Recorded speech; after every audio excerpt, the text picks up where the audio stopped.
श्रीमद्भागवतं चतुर्थस्कन्धः अद अष्टादशोऽध्यायः। मैत्रेय उवाच इत्थं मृदुम् अभिष्टूय रुषा प्रस्फुरिदातरं पुनरागव निर्भीता संस्तभ्यात्मानम् आत्मना सन्नियुच्चया बिभो मन्युं निपोद श्रावितं च मे सर्वदा सारमादत्ते यदा मधुकरो बुधक अस्मिन् लोके तवामुष्मिन् मुनिभिस्तत्त्वदर्शिभिः दृष्टा योगा प्रयुक्ताश्च पुंसांसेय प्रसिद्धये तानादिष्टदयः संय कुबायान् पूर्वदर्शितान् अवरसद्दयो वेद उपेयान् विन्दतेञ्जसा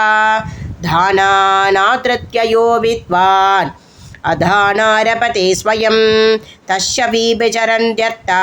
आरब्धाश्च पुनः पुनः पुरा सृष्टा योषधयो ब्रह्मणा या विशाम्बदे भुज्यमाना मया दृष्टा अशद्भिरधृतवृतैः अपालिदानाधृता च भवद्भिर्लोकबालकैः चोरिभूतेतलोकेकं यज्ञादिक्रशमोषतिः नूनं ता वीरुदक्षिणा मयि कालेन भूयसा तत्र योगेन दृष्टेन भवानादातुमर्हते वत्सं कल्पय मे वीर येनाकं वत्सला तव दोक्षे क्षीरमयान् कामान् अनुरूपं च दोहनम् दोक्तारं च महाबाहो भूतानां भूतभावन अन्नमीप्सिद मूर्जस्त्वत् भगवान् वाञ्छते यते समां च कुरु मां राजन् देववृष्टं यदापयक अभर्तावभिपत्रं ते उपावर्ते तमे विभो इति प्रियं हितं वाक्यं भुव आदाय भूपदिगे वत्सं कृत्वा मनुम्भाना वधुकत्स कलौषतिके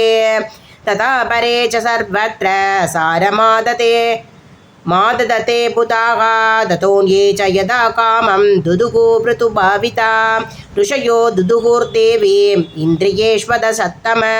वत्सं बृहस्पतिं कृत्वा भयच्छन्दोमयं शुचे कृत्वा वत्सं सुरगना इन्द्रं सोममधूदुहन् हिरण्मयेन पात्रेण वीर्यमोजो बलं भयक दैतेया दानवा वत्सं प्रक्रादम् अशुरर्षभं विताया धातुदकन् क्षीरं मयपात्रेषु राशभं गन्धर्व अप्सरसोद्दुक्षन् पात्रे भत्ममये पयग वत्सं विश्वावशं कृत्वा गान्धर्वं मधुशौभगं वत्सेन पितृयोर्मयं न गव्यं क्षीरमधुक्षत आमपात्रे महाभागा श्रद्धया श्रद्धदेवताः प्रकल्प्य वत्सं कपिलं सित्ताशङ्कल्पनामयं शित्यं नभसि विद्यां च ये च विद्याधरादयक